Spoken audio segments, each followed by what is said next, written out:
હમણાં બંગાળના ઉપસાગરમાં જે ઉદ્ભવેલ વરસાદી સિસ્ટમના લીધે ડીપ ડિપ્રેશન ચાલુ છે અને એના લીધે કાલે એટલે કે 31 જુલાઈ 1 ઓગસ્ટ અને 2 ઓગસ્ટ 3 દિવસ ગુજરાતમાં ભારે વરસાદની સંભાવના છે। એમાં ભાવનગર જિલ્લો પણ ઓરેન્જ અલર્ટમાં છે, એટલે કે અહીંયા પણ ભારે વરસાદ અને એકદમ પવનની કાફી સંભાવના છે। તો જિલ્લા અને તાલુકા મથકે આપણે 24 કલાક કંટ્રોલ સેન્ટર ચાલુ કર્યું છે। ભાવનગરના નાગરિકોને અપીલ છે કે કોઈ પણ આ પ્રકારની હેલ્પ જોઈએ તો તમે ત્યાં સંપર્ક ઓનલાઈન ફોનથી કરી શકો છો। અમે લોકો તમામ અધિકારીઓની રજાએ કેન્સલ કરી છે અને તમામ અધિકારીઓ નીચે તલાટી સુધીને કીધું છે કે ભાઈ આ 3 દિવસ તો 24 કલાક ત્યાં હેડક્વાર્ટર ઉપર જ રહેવાનું છે।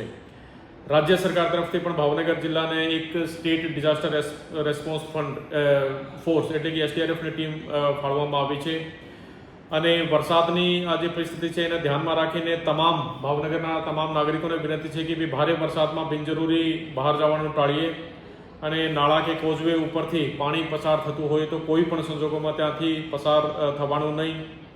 ભારે પવન કે વીજળીના વખતે વૃક્ષ કે નીચે કે અસલામત જગ્યા ઉપર જવાનું નહીં અને બિનજરૂરી અફવાઓ ફેલાવવામાં ના આવે તથા મુશ્કેલીના સમયમાં જિલ્લા અને તાલુકા કંટ્રોલ રૂમનો સંપર્ક કરવા વિનંતી છે।